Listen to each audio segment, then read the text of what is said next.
Está no ar. Gente que Fala, o melhor programa de debates do rádio brasileiro. Gente que Fala tem texto e direção geral do jornalista Fausto Camunho. Gente que Fala reúne de segunda a sexta-feira formadores de opinião para discutir as principais notícias do dia. Gente que Fala tem o selo de qualidade APCOM. Olá, olá, boa tarde. O programa Gente que Fala está começando ao vivo pela Rádio 365, a sua rádio de todos os dias. Transmissão também pela UTV, a TV da internet, pelas redes sociais, Instagram, Facebook, nosso canal no YouTube. Tudo à sua disposição para você acompanhar essa nossa jornada de hoje. Até 1h da tarde a gente quer você aí curtindo, comentando, compartilhando a transmissão do programa Gente que Fala. Participe também pelo WhatsApp, 973350038 é o número, para você interagir com os nossos convidados, fazer perguntas, 973350038. Eu sou o Mauro Friesman, 12:02. Até aqui você ficou com o Lucas Neto apresentando o programa É Hora de Esporte, e a partir de agora é hora do programa Gente que Fala. Edição de quarta-feira, você conhece o nosso espaço, os assuntos voltados para a saúde, para o bem-estar e para o comportamento também. Vamos conhecer os nossos convidados de hoje. Dr. Davi Nordon, ortopedista pediátrico, supervisor do Programa de Residência Médica de Ortopedia e Traumatologia e professor da PUC São Paulo. Tudo bem, doutor Davi? Bem-vindo. Boa tarde. Olá, Mauro. Boa tarde. Como sempre, um prazer estar aqui. Boa tarde a todos os nossos ouvintes. Obrigado por colaborar sempre com a gente. Também colaborador frequente aqui, Dr. Márcio Steinbrück, cirurgião vascular, angiologista do Corpo Clínico do Hospital Israelita Albert Einstein. Dr. Márcio, bem-vindo mais uma vez. Boa tarde.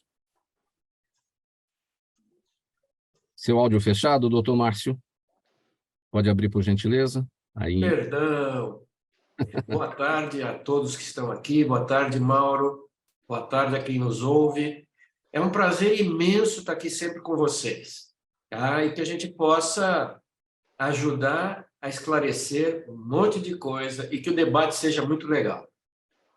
E tem um monte de coisa para a gente esclarecer aqui hoje. Eu vou apresentar também nossa convidada, Camila Gentili, sexóloga, empresária. Ela é sócia da rede Exclusiva Sex. Tudo bem, Camila? Tudo ótimo. Seja bem-vindo. Obrigado pela presença. Estão me ouvindo bem? Tudo ótimo. É um prazer estar com vocês. Bom dia a todos. Obrigado pela presença. E o Antônio Carlos Brasil também com a gente na nossa bancada de especialistas hoje. Ele é administrador de empresas, fundador da Acesso Saúde. Antônio Carlos, tudo bem aí com a sua conexão? Como é que estão as coisas? Tudo bem. Boa tarde a todos. Obrigado pela oportunidade aí. E vamos conversar. Obrigado pela presença. 12:03, pessoal. Vamos ao nosso primeiro assunto desta tarde de quarta-feira aqui pelo programa Gente que Fala. Ao vivo pela Rádio 365, a sua rádio de todos os dias, ao TV, a TV da internet e redes sociais também. Olha, o planetário do Parque do Ibirapuera está lotado neste momento, é o local onde o corpo de Rita Lee está sendo velado. Entre os populares, claro, muitos curiosos, mas também pessoas que choram e se sentem profundamente abaladas pela perda da cantora. Para especialistas, o sentimento do luto vivido pelos fãs de uma celebridade é igual ao de perder alguém do seu convívio próximo, já que ela representa parte importante da sua vida. E para além dessa comoção individual, a morte de um artista tende a trazer à tona uma enxurrada de vídeos, músicas e entrevistas que geram um sentimento de luto coletivo. Doutor Márcio, como é que se lida com uma situação como essas, né? Nesse momento, né? Luto de fã, luto de uma celebridade como Rita Lee. Como é que a gente enfrenta esse momento coletivo? O luto, veja, não é muito a minha área, mas a minha percepção, até por conta da minha religião, o luto, ele mexe muito com o emocional, obviamente, mas dependendo da fé da pessoa que acredita numa vida após a morte, né, um outro mundo, mundo vindouro, há um certo alívio de saber que essa pessoa parou de sofrer, que essa pessoa está num local melhor do que aqui, né? Então isso acaba aliviando, mas de certa forma a sensação de perda acaba mexendo com um monte de coisas.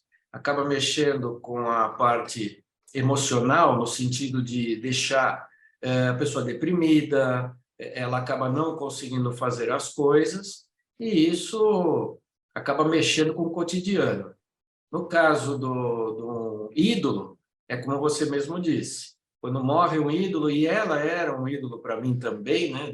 As músicas dela são do meu tempo, doeu bastante saber disso, mas eu acompanhei um pouco o sofrimento final dela. Então, é um alívio, a gente tem que encarar assim.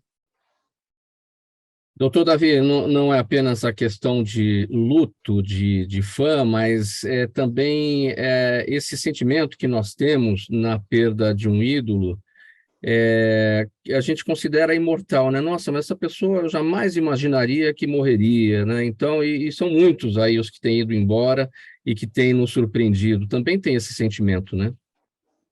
Pois é, a gente tem isso mesmo, e de certa forma, quando é uma doença mais prolongada, é um negócio que você vai se preparando, é algo que a gente meio que já esperava, embora, como você falou, a gente acha que o ídolo nunca vai morrer, eles realmente morrem, né?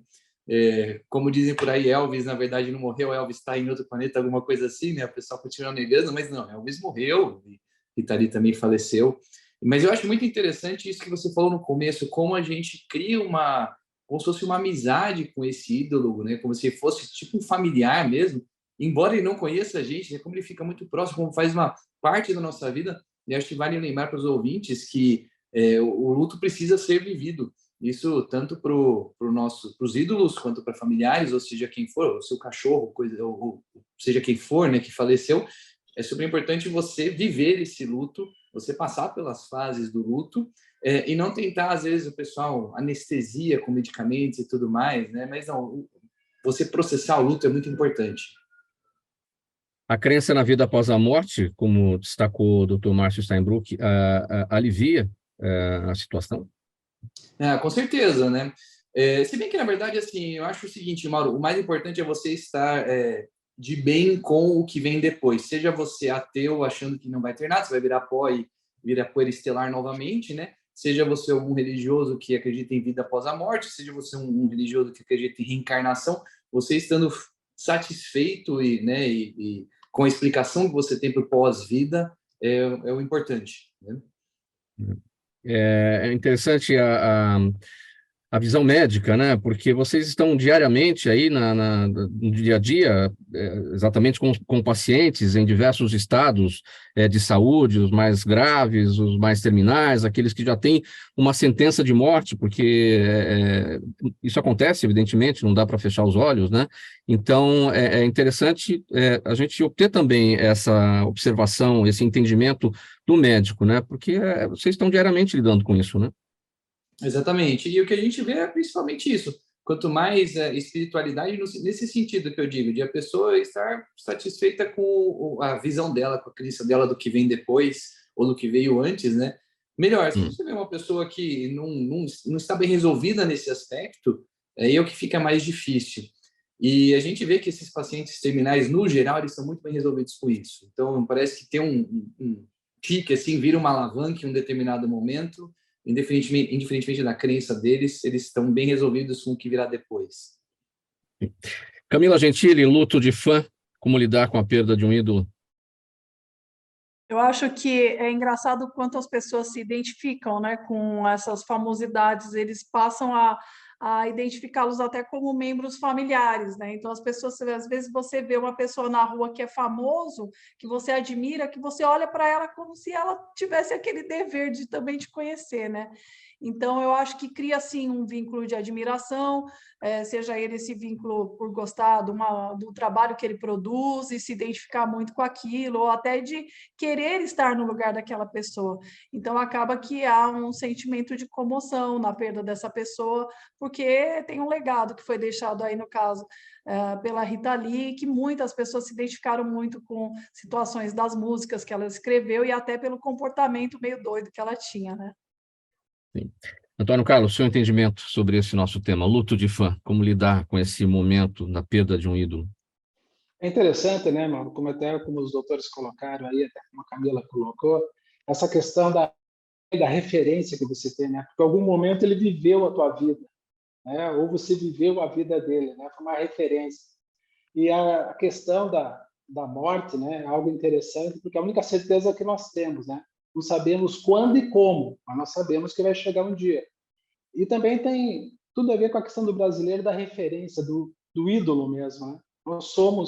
Temos referência em ídolo, sempre nós buscamos, né, um líder, seja ele independente de qual atividade, né? Então, perder a pessoa, ainda que não esteja no nosso dia a dia, faz falta, né? O fator de não ter aquela pessoa. Ainda que você não esteja no dia a dia, né? Ouvindo todo dia uma música como dela. Mas até ontem, assistindo um programa, tocou uma música que me lembrou minha mãe, né? Gostava muito da música dela, né? Então, essas lembranças você não quer que morra, né?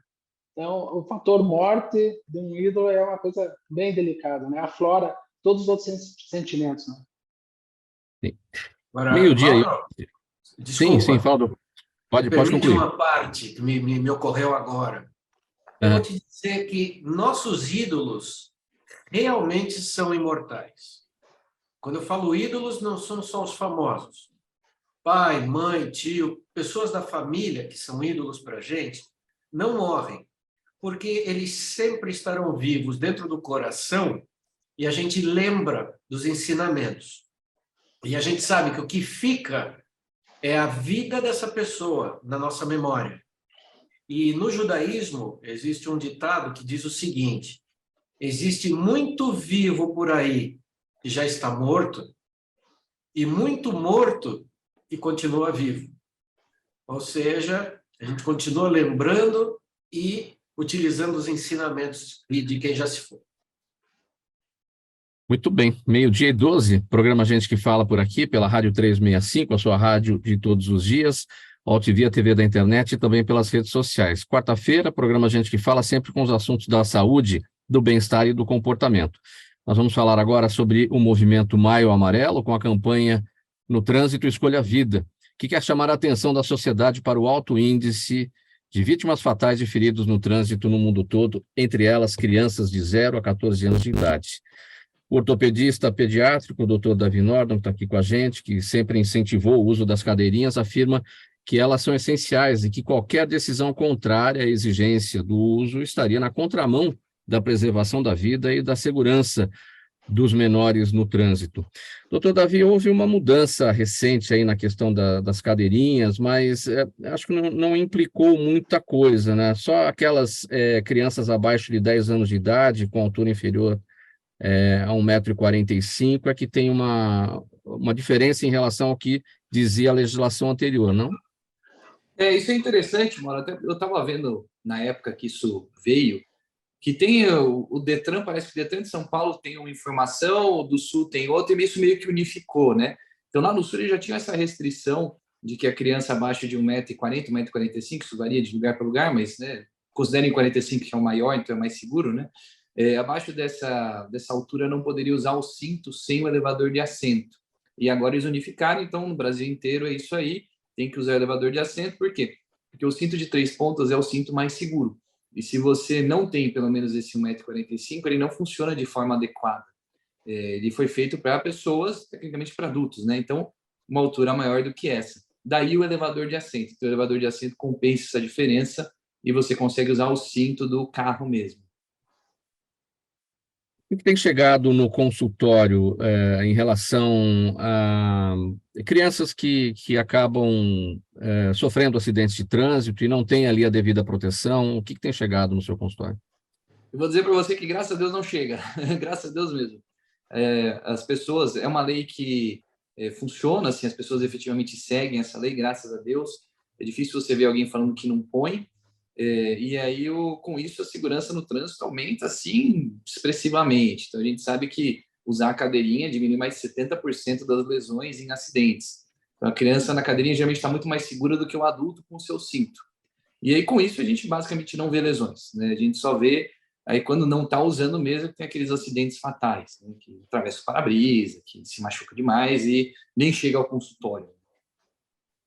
Vamos aproveitar para esclarecer o que diz a lei da cadeirinha para crianças até 1 ano de idade, de 1 a 4, de 4 a 7, de 7 em diante, de 10 em diante. O que a gente pode esclarecer à nossa audiência, doutor Davi? Isso, vamos lá. Então, até 1 ano de idade é para usar o bebê conforto. O bebê conforto é tipo aquele cestinho que a criança fica. o ideal é você usar o bebê conforto virado de costas, e a gente tem algumas evidências de que se a gente pudesse todos, né, andarmos de costas, seria mais seguro. Você tem um acidente frontal, você vai, né, para o encosto, e o encosto te protege. Por isso que o ideal é você andar de costas mesmo. Se você está de frente, você vai assim com a cabeça e se machuca, certo? Então, daí a ideia da criança ficar de costas. Então, até 1 ano, obrigatoriamente, de costas no bebê conforto, ou 13 quilos. O ideal é você sempre escolher o maior. Então, tem 1 ano, mas não tem 13 quilos ainda. Se puder continuar de costas no bebê conforto, melhor. Depois disso, a gente vai para a cadeirinha. A cadeirinha já pode ser de frente. A cadeirinha varia de fabricante para fabricante.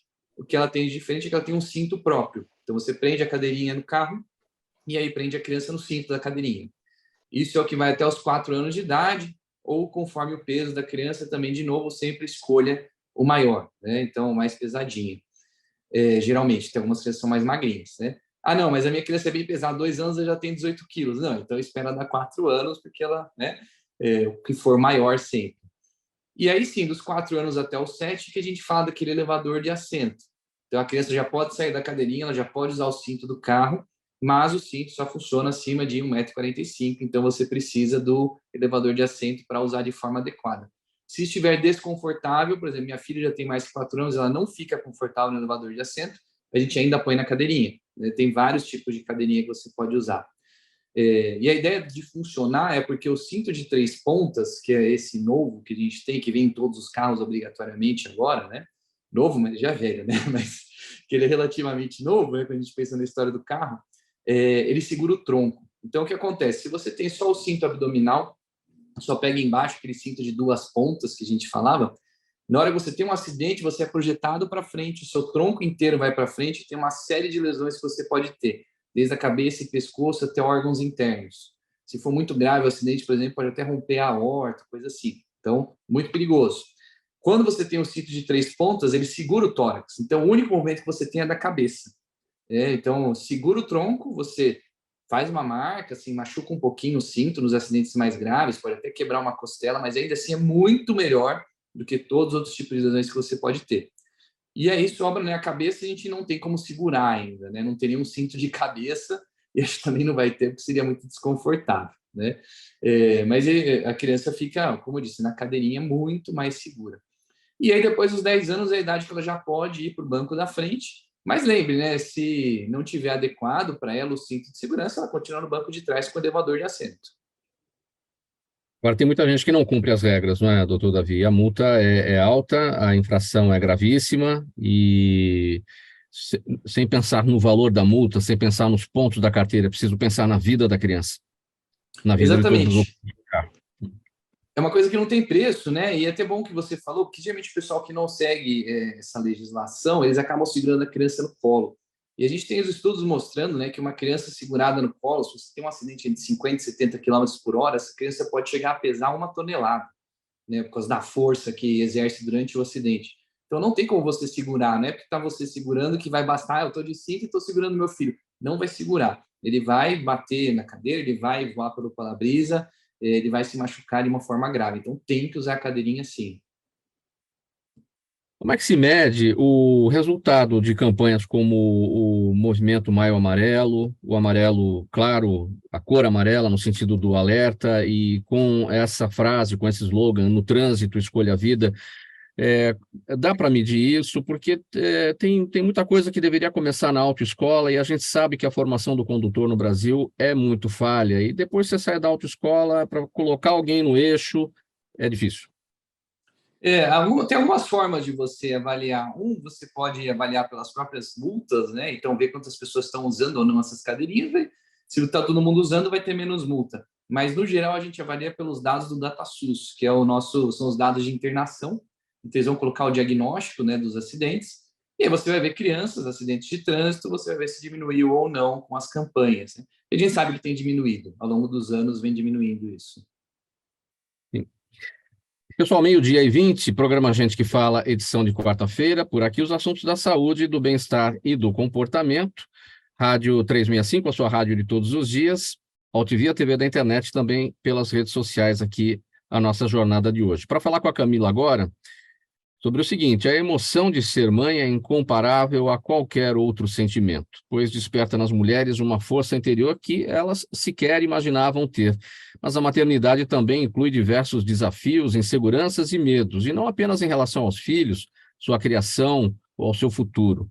O processo todo, desde a descoberta da gravidez, o tempo da gestação e o momento do parto, tudo isso faz com que a mulher passe por grandes mudanças físicas, hormonais e emocionais, que em muitos casos podem durar por bastante tempo. Camila, quais são os desafios da mamãe no pós-gestação? Como enfrentar tudo isso? Eu acho que são grandes desafios, né? Porque, infelizmente, hoje nós temos um atendimento que não está muito preparado no quesito para atender as mamães no sentido que eu digo sexual, né? Porque o pessoal fica muito focado em ensinar essa mãe a cuidar do seu bebê e de preparar ela a saúde toda, mas ninguém fala do pós, o que vai acontecer depois. Então, no período aí que a mulher acaba de ganhar bebê, anterior ao período desse nascimento dessa criança, os hormônios estão lá em cima, né? Como a gente sabe. Então, ela está super feliz, está empolgada, está com aquela alegria surreal que vai receber uma criança, e aliado a isso, a expectativa de toda a responsabilidade que ela vai assumir, ela sendo uma mãe de primeira viagem. Depois disso, a gente tem o hormônio aí que são os hormônios que vão produzir a questão da amamentação, e aí a gente tem aí prolactina, que vai deixar a libido da mulher lá embaixo, vai acabar com o desejo, libido, e vai interferir diretamente na atuação da vida sexual dessa mãe. Só que quem que prepara essa mamãe recente para tudo isso, né? Ninguém chega para ela e fala: ó, mamãe, se prepara que você vai parar de transar, tá? Você não vai mais querer ter essa vida sexual tão ativa igual era anterior à chegada dessa criança. E eu acho que isso é um grande desafio da área médica, dos ginecologistas que tratam essas mamães, das fisioterapeutas pélvicas que também devem ser procuradas para ajudar, porque as mamães elas ganham peso, começam a ter baixa de bexiga e começam a desenvolver também escape urinário. Vocês que são da área médica sabem bem disso. Só que isso demora para ser entendido e compreendido, e nem todas as mamães têm acesso a essas informações. Então, eu acho que existe um grande desafio de entender todas essas mudanças, não só das mamães, porque vocês todos aqui, se são pais, tiveram uma mamãe recente, uma mamãe que teve um bebê em casa, e de repente, essa vida sexual também cessou para o marido que está ali do lado da companheira. E ele também não está preparado para entender tudo isso. É difícil, porque você tem lá uma namorada que te namora, que você se dá super bem, você está vivendo o seu melhor momento onde você é pai, e de repente, quando sua mulher volta a poder ter atividade sexual, ela não tem mais a vontade, não é mais aquela mesma mulher. Então, é um desafio muito grande, porque isso é um impacto grande na vida da mulher, na parte emocional, física, né? E isso pode trazer vários outros problemas. Aí a gente encontra muitas mulheres que também têm depressão pós-parto recorrente, porque não aguentam o peso da responsabilidade de ser mãe, esposa, mulher, ter que ter todas essas atividades, se sentir culpada por não ser uma mãe tão boa, uma esposa tão bacana, tão companheira. Então, assim, são grandes desafios. Agora, Camila, toda mamãe tem uma mãe, né? E talvez, por conflito de gerações, por problemas de orientação em casa, não conversou com a mãe a respeito daquilo que a própria mãe passou e que ela agora está passando, né? Qual é o caminho, o desafio, enfim, é a conversa, é o diálogo, né? Mas isso muitas vezes não acontece nas famílias. Olha, eu estou super contente com essa nova fase que vem acontecendo, porque eu venho de um seminário internacional de mães que aconteceu agora no Centro de Convenções aí da Rebouças, onde eu fui uma das palestrantes, e eu achei incrível eles me colocarem no meio de um assunto de maternidade, falando sobre educação, sobre parentalidade, Nossa, achei incrível. Tinham 1.300 mulheres e foi muito importante. A gente está tão próximo de dar exatamente esse norte de que aquela mulher que não teve esse apoio, porque o contexto sexual, ele envolve muito questões culturais. Então, às vezes, igual a minha mãe, ela foi criada num convento. Então, é um paradigma, você concorda? Só que deu tempo da minha mãe remodelar a mente e os conhecimentos dela, a ponto dela me dar uma educação sexual muito aberta. A gente tem uma naturalidade em falar disso dentro de casa que é ótima, né? Porém, eu tenho certeza que a formação das minhas 2 filhas que eu tenho e dos meus 2 filhos, ela é melhor ainda, porque eu falo com eles de sexo e de saúde, porque a gente tem que lembrar que sexo está muito ligado à saúde e bem-estar, né? A gente encontra aí vários estudos falando sobre as questões do uso do vibrador mesmo como um aliado na saúde e bem-estar para a mulher, no quesito de reestruturação pélvica, de ausência orgástica, de falta de sensibilidade, de ajuda no momento das dores, porque tem muita mulher que sofre com vaginismo. Então, assim, o sexo e o vibrador e os itens, né, como lubrificantes também, eles são voltados para essa parte da saúde e bem-estar. Isso é muito importante que fique claro. Mas quanto ao quesito educacional, eu acho que as mulheres estão buscando mais informações hoje, elas estão lendo mais, consumindo mais o Instagram, Facebook, os jornais, nós como programa aqui falando disso hoje, nesse horário, isso é incrível. Então, eu acho que hoje existe uma virada de chave, onde a informação está muito mais próxima dessa mamãe que está tendo tanta dúvida, né? Então, acho que hoje a instrução dentro de casa, ela pode até falhar, mas em algum momento a informação chega para essa mamãe. Como é que esse encontro, você destacou aí esse evento do qual você participou, tem tratado essa questão do tabu? Que a gente está falando da mamãe, da mulher pós-parto, que coloca o contexto sexualidade de lado, a partir do momento em que se torna mãe. Enfim, muitas vezes, claro, tem a preocupação principal com o filho que chegou, mas muitas vezes pelo próprio tabu. Como é que o tabu é colocado na mesa aí para ser derrubado? Olha, você sabe que foi o primeiro ano que eles colocaram um sexólogo para palestrar. Foi uma experiência incrível e a diretora do evento, ela estava bem temerosa porque ela não sabia como é que as pessoas iam receber essa informação, né? Tipo, nossa, vamos falar, mas o que vai ser falado? E foi muito bom porque eu trouxe exatamente esse olhar de falar sobre essas mudanças que envolvem o corpo da mulher quando ela passa a ser mãe, que ela vai ter perda de libido, ela vai ter perda de desejo sexual, ela não vai pensar em sexo, ela vai estar voltada para esse bebê que acabou de chegar, que a produção do leite vai alterar sim, que isso não é um desejo próprio dela, que existe algo hormonal acontecendo nela, e foi legal que tinham papais lá naquela plateia. Então, é isso que é muito importante, o pai também entender essa mudança que vai acontecendo, né? E as mulheres sedentas de ouvir tudo isso, porque igual a mulher, ela envolve todo um trâmite para ela ter desejo sexual. A mulher, ela é muito emocional, o homem não, ele é visual. O homem, ele tem gatilho de visual constantemente, ele vê uma mulher bonita, ele vê uma cena na TV, ele ouve uma coisa no rádio, ele vê lá um TikTok, então ele tem gatilhos que incentivam ele estar ligado sexualmente e na naturalidade do homem, devido aos níveis de testosterona de alguns, eles já têm essa coisa do sexo muito latente. Já a mulher, não. A mulher ela pode estar sofrendo de vários problemas, ela pode estar com baixa hormonal. Eu, por exemplo, eu sou uma pessoa, o Dr. Márcio vai gostar da minha história, eu sou uma pessoa que passei por uma dissecção de aorta. Eu faço consumo de vários medicamentos há 4 anos atrás, então eu tive dissecção de aorta descendente, eu tenho um rasgo daqui da minha aorta, do comecinho aqui até quase o meu joelho.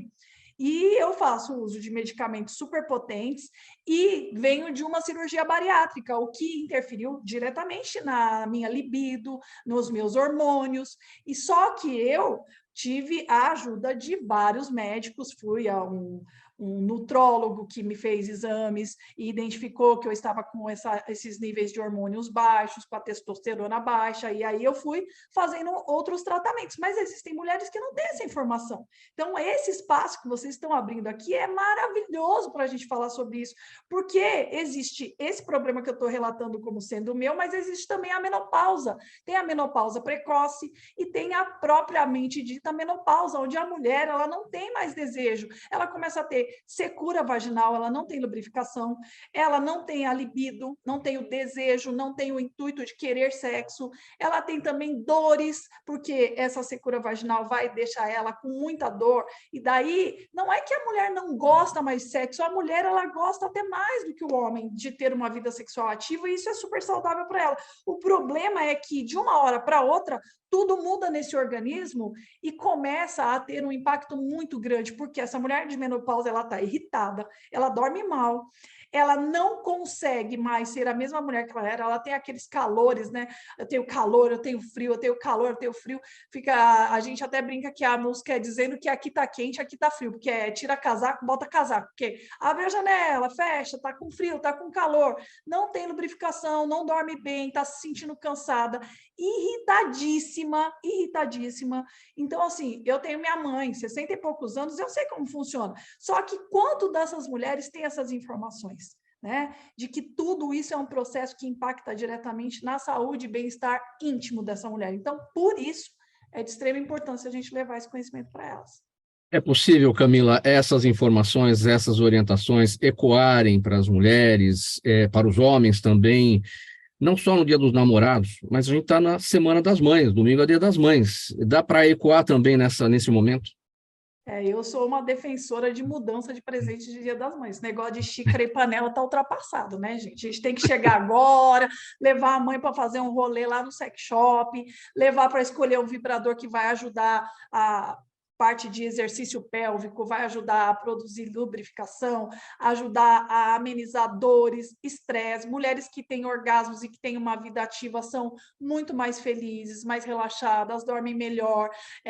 O doutor Márcio, como cardiologista, sabe que as questões de produção, né, de oxigenação vai melhorar o batimento cardíaco.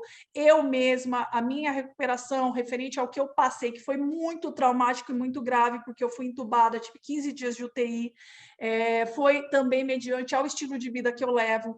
Então, eu acho que tudo isso é muito importante. Essa informação precisa ser propagada. Então, eu, no meu papel de mulher empoderada, que ama esse assunto, eu tenho ido há muito assim na mídia falado sobre a saúde sexual, o bem-estar, a necessidade da mulher se sentir bem, porque eu acho que a gente está levando muito essa questão do fato da mulher não ter a saúde e o bem-estar íntimo dela em dia, a gente está pulando muito para um consultório psiquiátrico com medicações de altas doses, sendo que a gente pode tratar em outros formatos, né? Então, eu acho que às vezes está muito paralelo ali, muito próximo essas questões onde você acha que a mulher está deprimida e, na verdade, a mulher tem uma menopausa. Então, eu acho isso bem preocupante. Doutor Márcio Steinbruch, a saúde da mulher vai muito mais além, a saúde sexual da mulher vai muito mais além do que secar os vasinhos, não é? Com certeza. Muito mais, muito mais. A mulher é um ser delicado e um pouco complicado na questão hormonal, na questão emocional, tudo isso, tudo que a doutora falou agora faz muito sentido, muito sentido. Tudo isso aqui eu passei na pele. Só que hoje eu estou em outra fase da vida, né? Hoje, como eu tenho netos, eu estou estou na idade do lobo mau. Namoro com a vovozinha, então... 12h34, gente. Faltando, então, 16 minutos para 1h da tarde. Estamos aqui pela Rádio 365, a sua rádio de todos os dias, a TV, a TV da internet e as redes sociais. Programa Gente que Fala, edição de quarta-feira. Saúde, bem-estar e comportamento por aqui.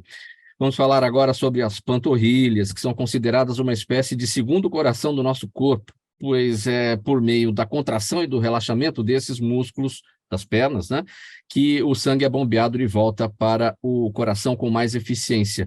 Ao exercitarmos as pernas, fazemos com que os músculos se contraiam, comprimindo as veias e impulsionando o sangue venoso para cima. Por isso, uma panturrilha saudável e ativa pode evitar diversas doenças vasculares, como varizes, trombose, entre tantas outras, não é, doutor Márcio? Aliás, tem muita gente que não sabe o que é panturrilha, hein? É verdade, por isso que eu uso o termo batata da perna. Agora, para você ver como o corpo humano é uma obra de engenharia e arquitetura perfeitas, você vê que tudo está interligado. a parte ortopédica, parte neuromuscular, parte vascular, tudo se interliga.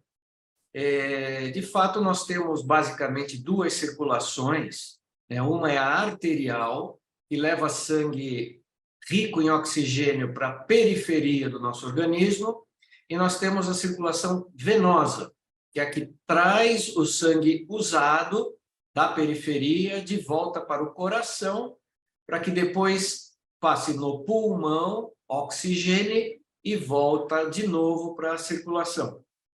Só que nas pernas, como nós somos seres que vivem de forma ereta, o sangue tem que voltar contra a gravidade.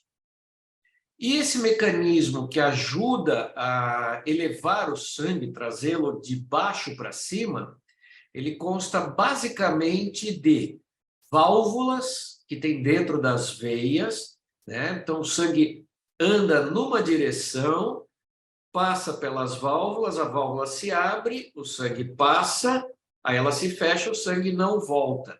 Mas isso ocorre porque existe a massagem, a compressão da musculatura da batata da perna, ou seja, da panturrilha. Por isso, como ele faz o bombeamento sanguíneo de retorno, ele é considerado um segundo coração, ou o termo técnico seria coração sural, que ele fica na parte sural da perna. Agora, é óbvio que para que se faça esse bombeamento, o indivíduo tem que caminhar de forma adequada. Portanto, ele também tem que ter a questão esquelética dele em ordem. As articulações, os ossos, poder caminhar adequadamente. É por isso que, em muitos casos de problemas ortopédicos, ocorre o inchaço, né? O edema das pernas, porque o indivíduo não consegue caminhar adequadamente e, com isso, não bombeia o sangue também de forma adequada. E esse não bombeamento acaba levando a um represamento de sangue que, por sua vez, aumenta a pressão dentro das veias. Eu estou falando das veias profundas, as internas. Porém, esse aumento de pressão, ele se transmite para as veias superficiais, aquelas que estão embaixo da pele das pernas. E estas veias não aguentam muito essa pressão e acabam se dilatando e se transformando em varizes. É daí que vem as varizes. É por conta da dificuldade do retorno venoso. Doutor Márcio, a mulher está muito mais informada a respeito dessas questões da panturrilha enquanto segundo coração, como se diz, porque ela procura o angiologista, ela procura o cirurgião vascular, ela vai por uma questão estética, né? E acaba que, nesse trabalho estético, sendo orientada. O homem já não vai ao médico por outras razões, né? Muito menos ao angiologista para ver vasinhos, né? Então, é necessário uma campanha voltada para os homens, correto? Correto, correto. Na verdade, as mulheres têm 3 vezes mais varizes do que os homens. Então, nós temos uma proporção de 3 mulheres com varizes para cada homem. Isso é explicado por conta dos hormônios femininos. Desculpem minha voz anasalada. Então, os hormônios femininos são vasodilatadores. E isso, obviamente, piora a questão das varizes. Fora isso, a mulher também tem a questão da gravidez, né, a gestação, que também é um fator de piora, né, do retorno venoso. Fora isso, depois ela tem o distúrbio hormonal por conta da menopausa e a senilidade, né? Pílula anticoncepcional, reposição hormonal e alguns costumes também, como o de usar saltos altos. Então, tudo isso daqui aumenta a proporção de mulheres com varizes em relação aos homens. Agora, como varizes são uma doença, elas também podem atrapalhar a parte estética. Então, essas varizes, muitas vezes veias doentes, são as que alimentam e criam os vasinhos. né? Então, muitas vezes a mulher procura o cirurgião vascular por conta de estética, mas aquela parte estética é a ponta de um iceberg.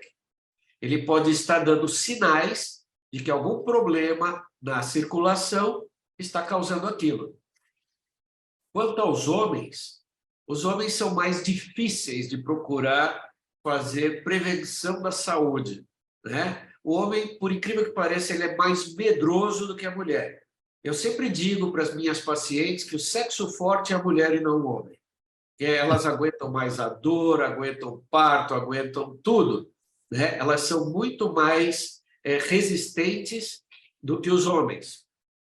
Agora, os homens, sim, caberia uma campanha, porque quando o homem tem varizes, geralmente elas são numa proporção de tamanho muito maior que das mulheres, porque as varizes nas mulheres elas vão aumentando gradativamente. No homem, muitas vezes, elas estouram de repente, elas crescem de repente. E sim, teria que ter uma campanha em cima da revisão e da prevenção vascular, seria perfeito.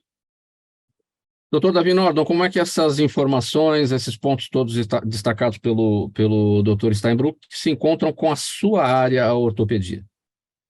Putz, é muito interessante, porque a gente tem esse conceito mesmo da panturrilha como um segundo coração, né? E foi legal que ele falou isso, que a pessoa tem que estar bem ortopedicamente falando para a panturrilha poder agir como um segundo coração. Então, você conseguir efetivamente fazer a sua caminhada, ou de repente subir e descer a escada, as coisas que fazem a contração, né, de fazer o pé mexer para cima e para baixo, o tornozelo para cima e para baixo, são o que fazem esse bombeamento tão importante da panturrilha. E a gente vê mesmo essas varizes, inclusive nós cirurgiões, é que o doutor é cardiologista, mas cirurgiões... Oi? Eu sou vascular, eu trato do internamento, não da bomba. Ah, tá certo, então tá bom, então estamos juntos, né? Nós, cirurgiões, então, temos esse problema de ficar muito tempo em pé, né? E muitas vezes tem que usar aquelas meias elásticas preventivas, porque passa horas em cirurgia e tem uma incidência muito maior de varizes, né? E voltando aqui para a Camila, para a gente encerrar esse tópico, Camila, aí eu vou entrar com a piada aqui, né? Tem muita panturrilha aí apaixonada, né? É o segundo coração. O importante é que não tenha panturrilhas partidas aí, né? Já que você é a empresária do amor aí, né? Exatamente. Eu sou a famosa fada do orgasmo, né?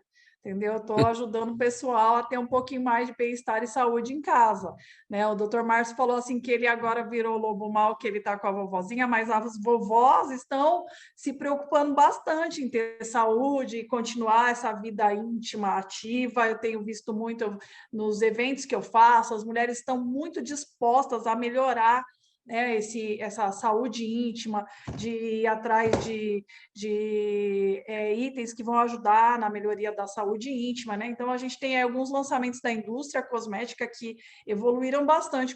Recentemente, nós tivemos a feira que se chama Intime Expo, que acontece todo ano, e eles lançaram um lubrificante que a base dele é de terpenos, onde esses lubrificantes eles têm ações muito parecidas com o lubrificante que já está sendo vendido lá na Europa, que é a base de canabidiol. Então, a função desses lubrificantes é exatamente de equilibrar. Se a mulher ela tem dor, ele vai ajudar a equilibrar esse ponto de dor. Se a mulher ela tem essa questão da falta de lubrificação, ele também vai ajudar. E junto desse item, eles lançaram também um excitante que vai ajudar a ativar a parte de sensibilidade da vulva da mulher. Então, assim, tem muita coisa boa saindo na indústria para ajudar na saúde íntima e melhorar essa questão da vida sexual das mulheres e dos homens também. Tem muita coisa interessante assim saindo, que eu indico muito, porque eu acho que gente feliz não enche o saco de ninguém, né, gente?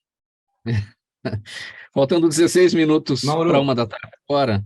Então, só para dizer que coração partido a gente não resolve, mas panturrilha partida a gente resolve, tá? Pode operar ou pode ser por RoboFoot, mas a gente resolve panturrilha partida, hein? Isso você tem razão, mas a gente sempre pergunta, você já pensou se a barriga da perna tivesse neném? Onde é que ele ia mamar? No peito do pé. No peito do pé. Tudo bem.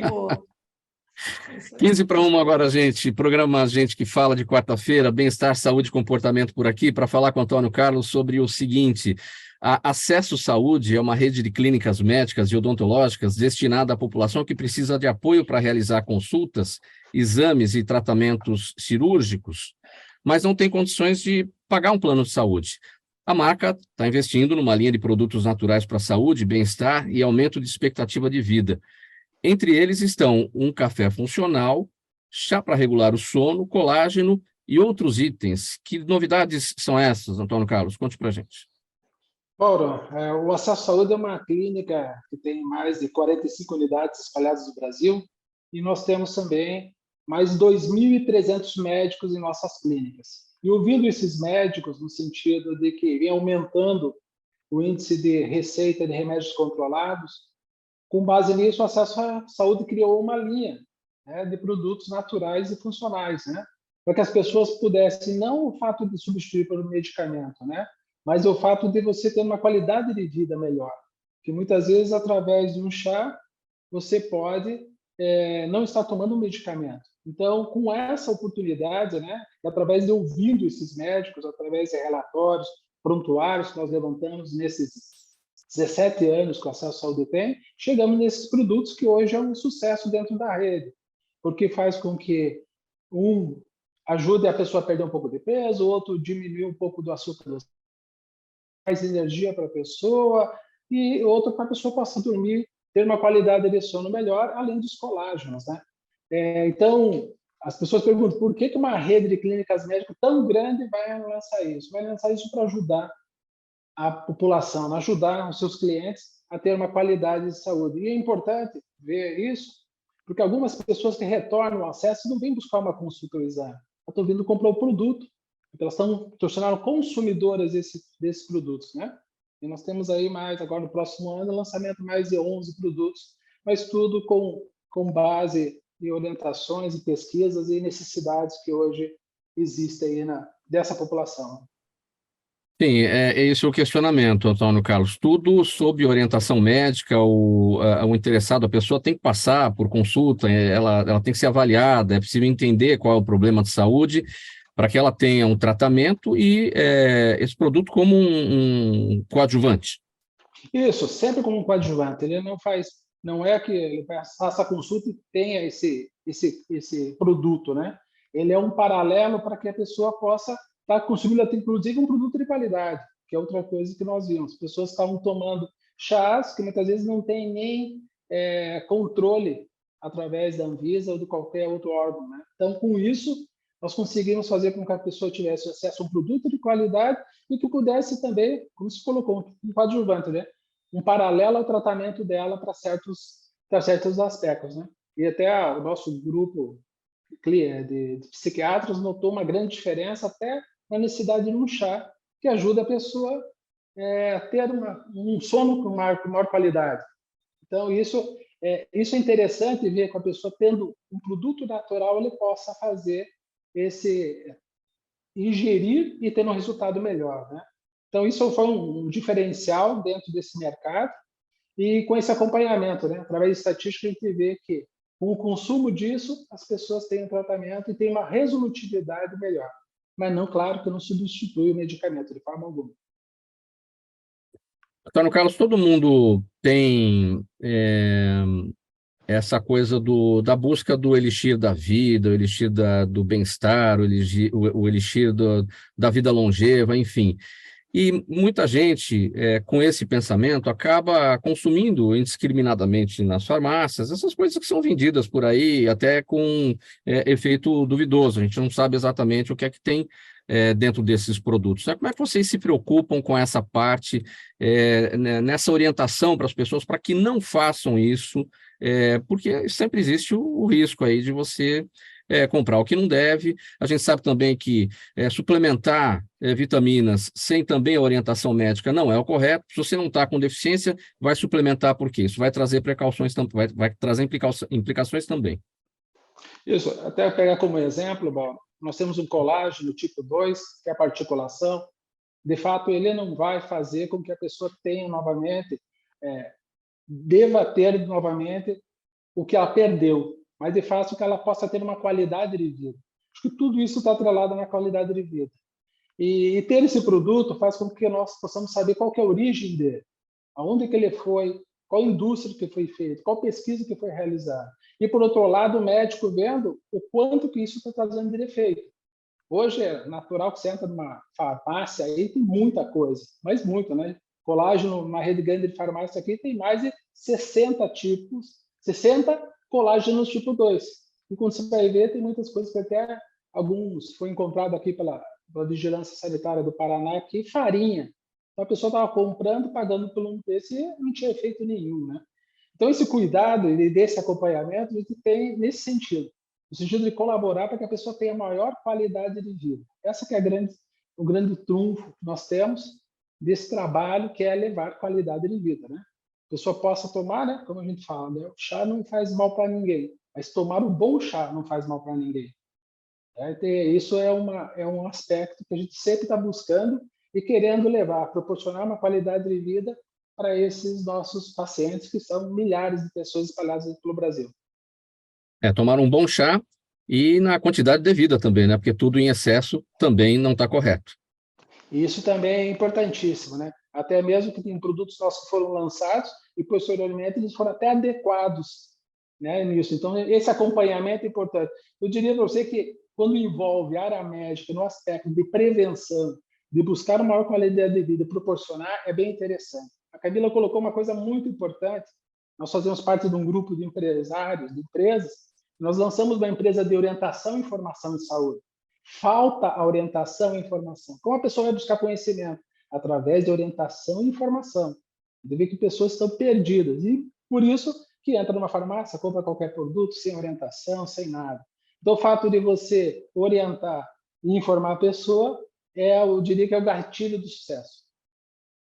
8 minutos para 1 da tarde agora, programa Gente que Fala, pela Rádio 365, a sua rádio de todos os dias, a TV da internet, redes sociais. Chegando aqui as perguntas da nossa audiência, para todo mundo. Camila, vamos lá, eu começo com você. O Jaime do Jardim Bonfilholi está com a gente. Obrigado, Jaime, aqui pela participação sempre. Qual deve ser o comportamento de um marido ou de um companheiro quando a mulher chega à menopausa? É a pergunta dele. Eu acho que é importantíssimo ele entender esse processo de menopausa, se ele puder até acompanhar lá um consultório para entender o impacto disso na saúde dela, né? E ter essa paciência de saber que numa relação vai obrigatoriamente ter que ser usado um lubrificante para não criar o atrito, entender que essa mulher ela não tem mais essa libido tão aflorada como ela tinha, que ela tem dores pelo corpo, que ela dorme mal. Então, o quanto o parceiro dividir esse peso com a parceira, eu acho super importante. E falar sobre isso. Olha, quando eu te toco, você sente dor. Olha, hoje, como você se sente numa escala de 0 a 10, de desejo, de vontade de transar? Olha, vamos ler o conto juntos. Hoje a gente tem a tecnologia aliada à saúde também, onde a gente tem aí podcasts que são voltados só para contos eróticos, eles podem ouvir juntos, né? É um incentivo. Recentemente, uma empresa alemã que me presenteou com um item novo que eles estão lançando, ela tem um item que tem até um aplicativo que tem contos eróticos, então você pode usar o casal junto, colocar lá aquele item junto da relação e também melhorar esse aspecto, isso vai deixar eles mais próximos, e eu acho que assim, o mais importante nas relações ainda continua sendo a comunicação e a humanização. Eu acho que quando o marido está disposto a ouvir e entender o que está acontecendo com a parceira, as relações funcionam muito melhor, né? Porque senão, se você não fala, o homem fica de cara feia porque quer ter aquela relação íntima, a mulher fica esgotada porque está cheio de tarefa e não está bem, isso dizendo na saúde dela íntima, e aí eles não chegam a lugar nenhum. Então, a comunicação continua sendo o melhor dos atributos aí para a gente usar. Doutor Davi Nordon, criança pode praticar musculação em academia? Juliana Rocha no Instagram pergunta. Eu adoro essa pergunta. Toda vez que eu dou aula lá em Sorocaba, o pessoal da pediatria, eu faço questão de colocar, porque sempre gera discussão, sabe? Então é o seguinte, a gente tem orientação que a partir de 7 anos a criança já pode praticar musculação. Porque a partir dos 7 anos ela já tem coordenação suficiente para levantar os pesos, para fazer os exercícios. Mas não é assim largar a criança na academia, ela precisa de supervisão, ela precisa de um professor, ela precisa de alguém junto. E a grande discussão que gera para a gente na pediatria é porque tem uns herbiatas que tratam de adolescentes que tem um grande problema que os adolescentes, eles não querem, estão pensando em musculação para a saúde, eles estão pensando em musculação para parecer o Stallone, sabe? Mas o Stallone do Rambo, não o Stallone de hoje. Então, eles querem ficar bombados, querem ficar rápido. Então, tem que tomar esse cuidado, que assim, o treino tem que ser adequado para eles, não é para pegar pesado, não é para ultrapassar os limites, não é para tomar bomba, não é para tomar esses suplementos que não são confiáveis, né? Então, muita atenção, sempre com orientação do professor, de preferência com acompanhamento do seu pediatra ou pediatra. O Stallone de hoje está longe do Rambo, né? Já foi, está longe mesmo. E o Arnold, então, o Arnold também já não é mais o que era. Doutor Márcio, como é o tratamento para tromboflebite? É necessário operar? Pergunta da Gabriela Vieira aqui pelo AltV. Ela está acompanhando a gente no AltV. Não. Quando ocorre uma tromboflebite, não há necessidade de cirurgia, dependendo de onde for. A tromboflebite nada mais é do que a formação de um coágulo, né? Eu costumo dizer que parece uma coalhada de sangue e que obstrui um vaso. Isso não é indicativo de cirurgia. Porém, se o paciente for portador de varizes ou de alguma outra anomalia e possa estar causando as tromboflebites, aí sim, a indicação de se tratar a causa, mas não a tromboflebite. Para isso, existem medicamentos e orientações para que se trate a tromboflebite. E a pergunta aqui para o Antônio Carlos, do Rodrigo Monteiro, que está no Facebook. Bem breve, Antônio Carlos, como funciona o carnê da saúde de vocês aí da Acesso à Saúde? Antônio Carlos? O carnê da saúde é um financiamento que nós fazemos a partir de R$500 até R$10.000, para que a pessoa possa fazer o serviço da saúde, realizar seu exame, realizar seu tratamento dentro da rede do acesso à saúde, e que ele não tem tanta burocracia. É como tem a Casas Bahia aqui, para comprar um medicamento, para comprar um móvel, né? E o acesso à saúde lançou esse carnê. Em 24 vezes sem juros, e você pode fazer seu tratamento, consultas e exames, tudo dentro desse valor de uma maneira muito fácil e muito rápida. E depois dos 24 meses? Inicia outro? Não inicia outro, ele paga em 24 meses. Ele financia o valor de R$500 a R$10.000 e financia em 24 vezes, tendo 60 dias de carência para pagar a primeira mensalidade. Muito bem, gente. 2 minutos para 1 da tarde agora, hora do ponto final nessa edição do programa Gente que Fala de hoje, quarta-feira, com os assuntos da saúde, do bem-estar e do comportamento. O agradecimento em nome de toda a nossa equipe, a cada um de vocês. Dr. Davi Nordon, ortopedista pediátrico, supervisor do programa de residência médica de ortopedia e traumatologia e professor da PUC São Paulo. Dr. Márcio Steinbruch, cirurgião vascular, angiologista, ele é do corpo clínico do Hospital Israelita Albert Einstein. Camila Gentili, sexóloga e empresária, sócia da rede exclusiva Sex, e o Antônio Carlos Brasil, ele é administrador de empresas, fundador da Acesso Saúde. Programa Gente que Fala, sempre realização da ABCOM, apresentação minha, Mauro Friesman, pauta e redação, Pedro Schiavon, Zenilda Salvato, nossa diretora de produção, jornalista Fausto Camunha, nosso diretor-geral, você espectador, você ouvinte, a razão da nossa presença aqui todos os dias. Então, ponto final, a gente volta a se ver amanhã a partir do meio-dia, ao vivo, aqui pela Rádio 365, a sua rádio de todos os dias, ao TV também, e as nossas redes sociais. Uma boa tarde para todo mundo. Chegando agora na programação da 365, Lucas Neto de volta, ele vem com o programa O Melhor para a Melhor Idade. Uma boa tarde a todos, um abraço e até amanhã.